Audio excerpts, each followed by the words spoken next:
My name is Isabella, and I'm 27 years old. I work in a creative role at a software company in Florida.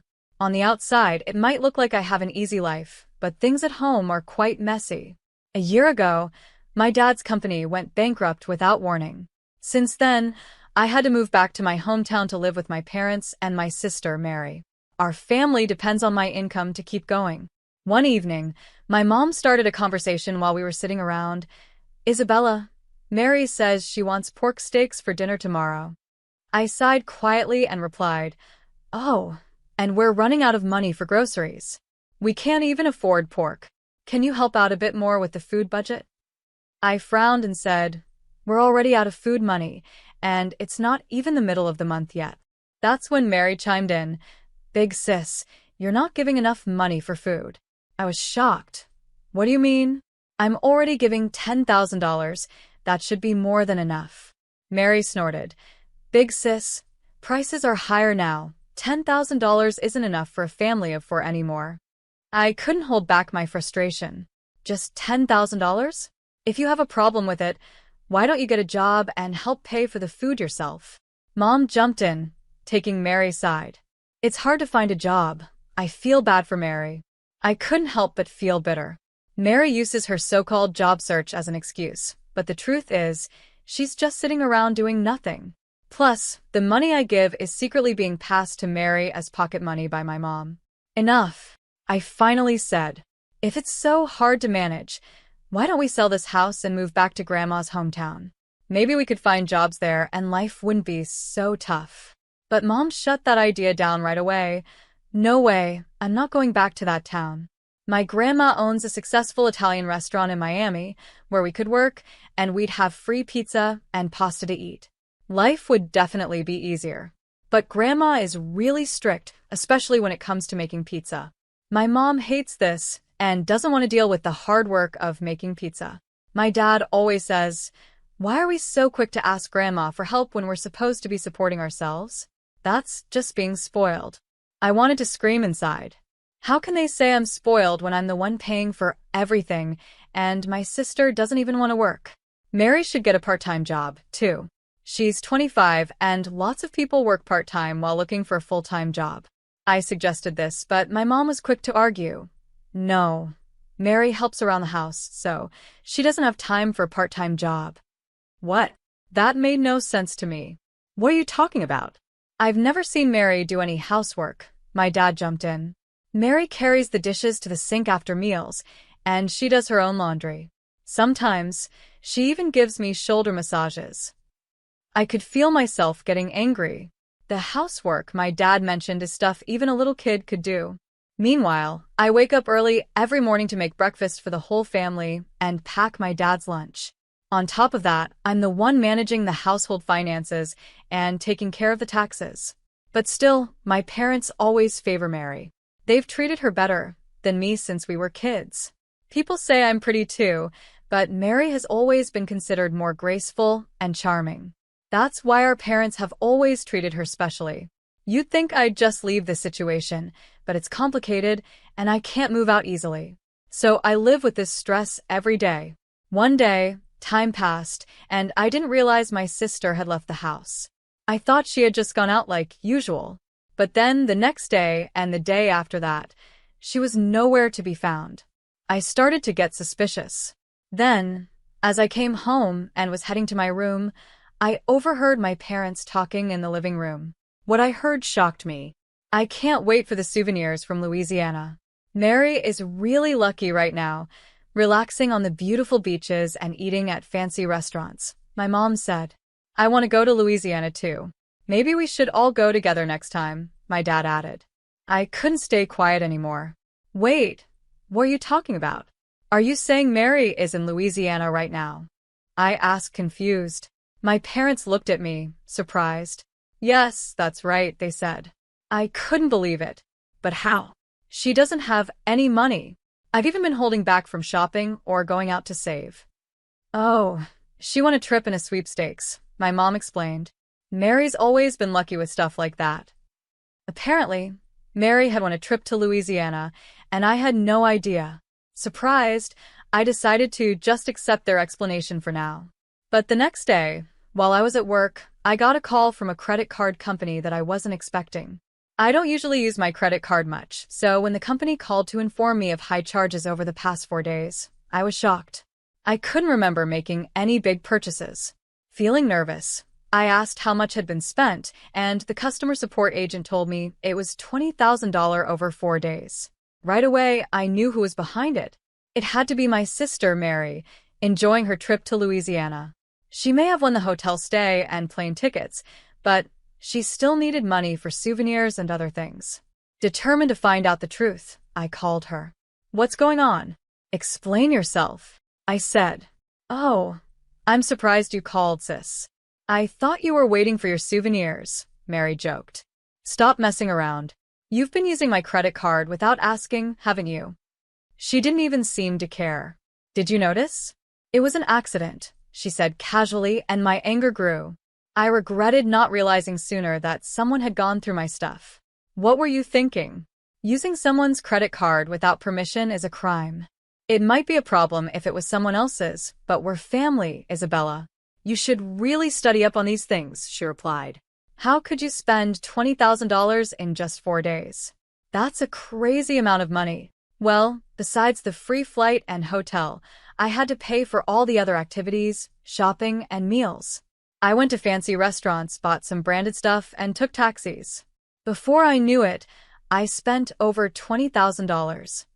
Spending that much money is just not okay, Mary. What were you thinking? Why are you so mad? I used the card because it was going to expire soon. That's all, sis. I'll leave the bill to you, she said cheerfully, then hung up the phone. I was left speechless. The whole thing was so sudden.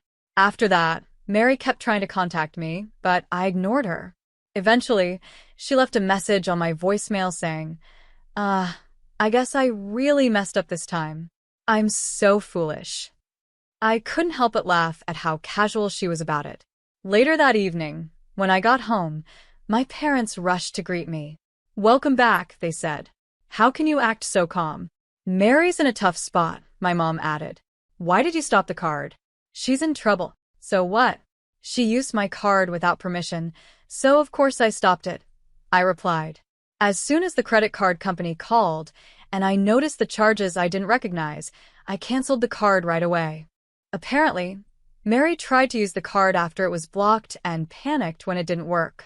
She then took out her frustration on me, but since I kept ignoring her, she finally turned to our parents for help. Your sister's in trouble in another country, and you're not going to do anything? Are you still saying that?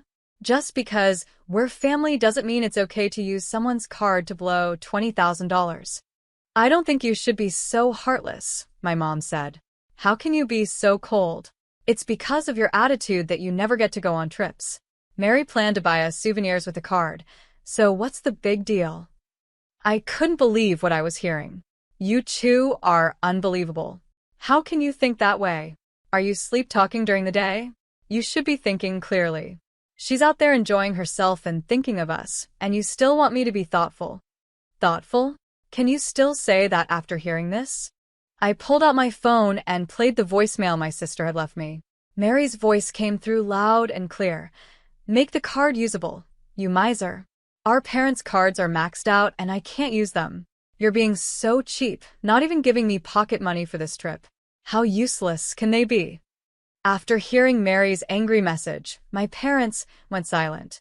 Their anger quickly faded, and they rushed to their room to check their credit cards. A few minutes later, I heard them screaming in panic. When I went to check on them, their faces were red with anger. I can't believe Mary used my card without asking after everything we've done for her, my dad said, furious. She even took the bank book and our cards. I feel so betrayed. Oh, I responded coldly.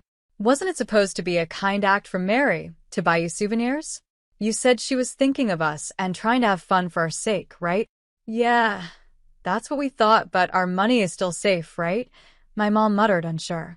When I saw how quickly their attitudes changed once they realized their money was still safe, I couldn't hide my disappointment. Well then, why don't you just raise the card limit and pay off the balance so she can use it again?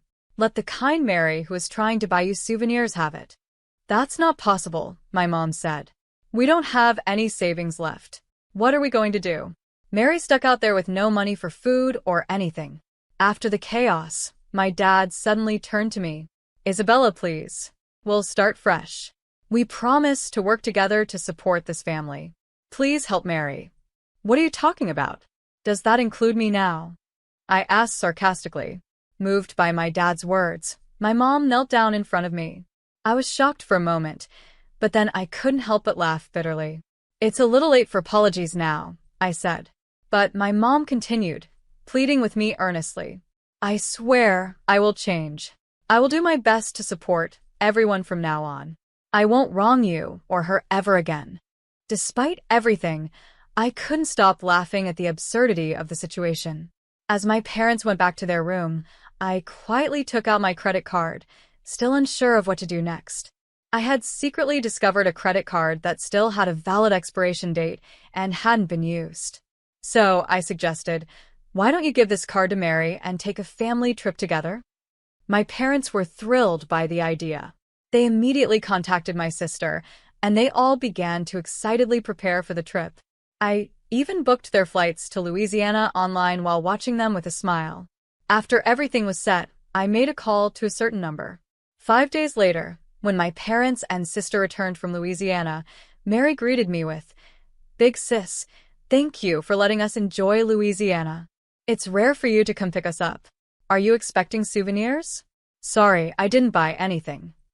It was clear they had a great time and had already forgotten to be thankful for my help. Seeing this, I knew it was time to put my plan into action. I could barely contain my excitement. Looks like you had a lot of fun. Was that the last big moment of your life? What do you mean by last? Mary asked, confused. Well, I've decided to sell the house, I said casually. I've already sent our belongings to the new place, and someone's coming to pick us up. My parents and sister were completely shocked. They noticed the for sale sign at the entrance of her home. What? What is this?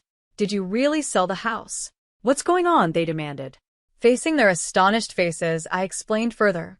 Actually, a real estate agent I know from university was interested in this land for a while and had been asking to buy the house and land together. I always said no because I thought keeping the house made sense. But I recently changed my mind. I realized that selling this house and living on my own again would give me financial and mental freedom. My parents protested. You can't sell the house on your own. It's illegal. This house belongs to Dad, not you. Staying calm, I replied, Oh, you seem pretty upset about it. But what if I told you the house and land are actually in my name? What? They exclaimed in disbelief. Dad, do you remember when you couldn't pay the taxes and came to me for help? I agreed to pay on the condition that we change the house's ownership to my name. You signed the papers back then, remember? Dad's face fell as the memory came rushing back. Ah, that's right. I continued explaining. I didn't leave this house because it was already in my name. I was waiting for the right time to get you all out so I could sell it. It was tough to find an opportunity since you were always home. But when I sent you to Louisiana, I finally had my chance. With everyone out of the house, I could go ahead and sell it. Everyone was in shock. What? They gasped. As I mentioned earlier, I continued calmly, your luggage has already been sent to the new place, so don't worry. The pickup will arrive soon. Pickup? What do you mean? My mom asked, still confused. Grandma is waiting for everyone. She's excited to see you, I said with a smile. Wait, Grandma? You mean Mom? My dad asked, his voice shaky. Yep, I talked to her, and she agreed to take everyone in. She's eager to knock some sense into you. She even told me to send your luggage. So, get ready for daily pizza making and cleaning at Grandma's restaurant. My parents and Mary were stunned. We can't go to Grandma's. We don't want to. Mary cried out. Oh, I see. Well, you can do whatever you like, but without a house or jobs, how do you plan to live? And don't forget about the credit card bill. How are you going to pay it off? What are you talking about? My mom asked nervously. The card is in your name. You thought it was in my name? You should be more careful. The card is actually in someone else's name, I said. No way. My mom's face went pale as she took out the card and checked the name. Her eyes widened. Wait, this card is in Mary's name? Exactly. The credit card I gave you was one I found in Mary's room. It was the first card she got when she started working, but she quit that job soon after. It seems she never used it. What? I've spent too much. What should I do now? My mom panicked. Well, since Mary's name is on the card, she has no choice but to pay it off. And you'll all need to work hard at Grandma's to cover your stay, without causing any trouble. Mary resisted until the very end, but our parents, seeing no other option, stayed silent and waited for Grandma's arrival. When she came, they all headed to her house and restaurant in Miami. Under Grandma's strict supervision, and with the help of her veteran employees, they learned to work hard, even shedding tears along the way. The $230,000 that had been charged to my card was eventually paid back to me by Mary, under Grandma's watchful eye. Although I had planned to settle everything by selling the house, Grandma managed to recover the living expenses I had previously covered and even took a portion of my parents' salaries to pay me back. Later, I moved into an apartment closer to my job and was able to live alone again. My new life was going smoothly, and I started enjoying peaceful days. One evening, as I stood on my balcony, looking down at the city as the sun set, I felt a sense of relief from the pressure I had carried for so long. There was also a small feeling of loneliness. Just then, my phone rang, and I hesitated when I saw Grandma's name on the screen. "Hello, Grandma," I answered, and she asked how I was doing. "Yes, I'm fine," I replied. "That's good," she said. "Actually, I wanted to talk about Mary and your parents. They're starting to change, especially Mary. She's now helping a lot with the work. Your parents are also beginning to reflect on things." Grandma continued, "Isabella, I know it's been hard for you. I think I understand how you feel. Family can sometimes feel like a burden, but it's also something we should support. I hope you'll be able to forgive them someday." I listened to Grandma's words. I could hear the hesitation and worry in her voice, but there was also a strong sense of determination. "There's no rush," she said gently. "Take your time and think it over when you're ready." I nodded, even though she couldn't see me. "I understand, Grandma. I'll take my time and think about everything," I replied, and then I quietly hung up the phone. As I gazed out at the city, the sun dipped below the horizon, and the darkness of night slowly covered the skyline. A mix of emotions churned inside me. I still felt anger and sadness, but there was also a tiny spark of hope for the future. When I returned to my room, my eyes were drawn to an old family photo. In it, a young Mary and I smiled alongside our parents. Seeing those happy faces, I couldn't help but remember the joyful days we had shared in the past. I thought if only we could go back to those times. But reality quickly brought me back. As time passed, my life began to settle into a comfortable rhythm. At work, I was given the responsibility of leading a new project, and in my personal life, I started to feel more fulfilled. One evening, after wrapping up the day's work, my phone rang again. This time, it was an unknown number. I hesitated but decided to answer. "Hello, this is Isabella." "It's me, Mary," came a voice that was different from her usual confident and arrogant tone. It was softer, more unsure. Surprised, I asked, "Mary, what's going on? Did something happen?" "Sorry for calling out of the blue, actually," she started to say. "I want to meet you in person. I want to talk to you," Mary said softly. Her voice had a humility and growth that I never expected from her. "Why do you want to meet?" I asked quietly, waiting for her answer. Mary's voice, though shaky, was calm and sincere, showing how much she had changed. "Big sis, I want to apologize from the bottom of my heart. I felt that a phone call wouldn't fully express how I feel. That's why I want to see you in person, to truly and sincerely say I'm sorry." I could hear how genuine she was. Without interrupting, I listened quietly. "If it's too hard for you to meet me, that's okay. I just want to respect how you feel," Mary continued. After a moment of silence, I finally responded. "All right, let's meet next Sunday at 3 p.m. at the cafe near the station." "Really? That makes me so happy." "Thank you, big sis," Mary replied, sounding relieved.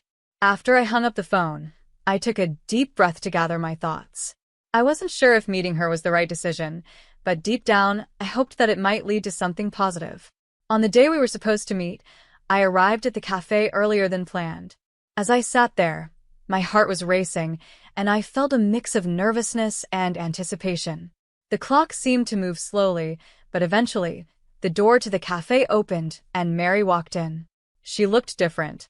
Her face was free of makeup, her clothes were simple, and most of all, her eyes showed real change.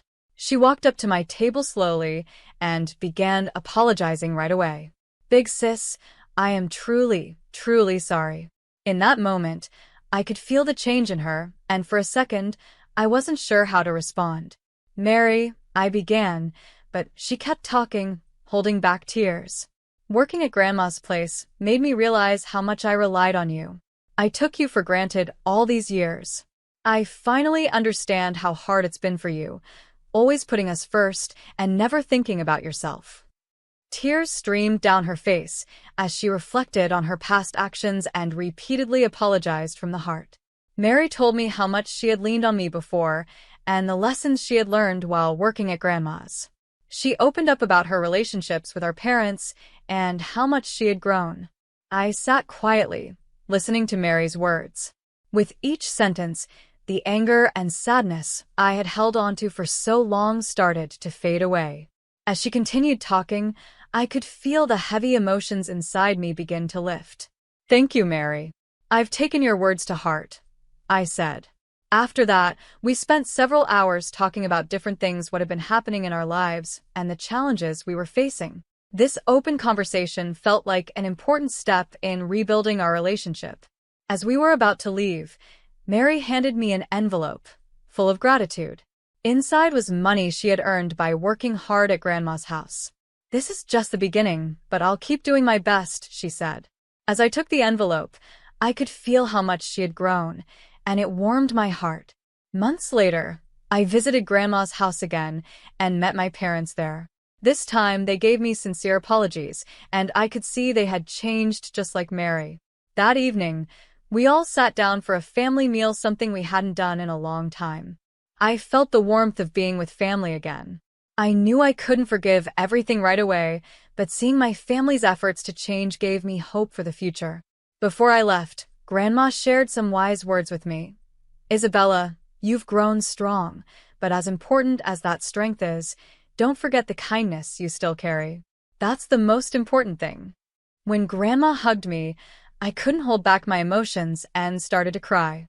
I felt like this was the beginning of a new chapter with my family, and the weight on my heart started to lift.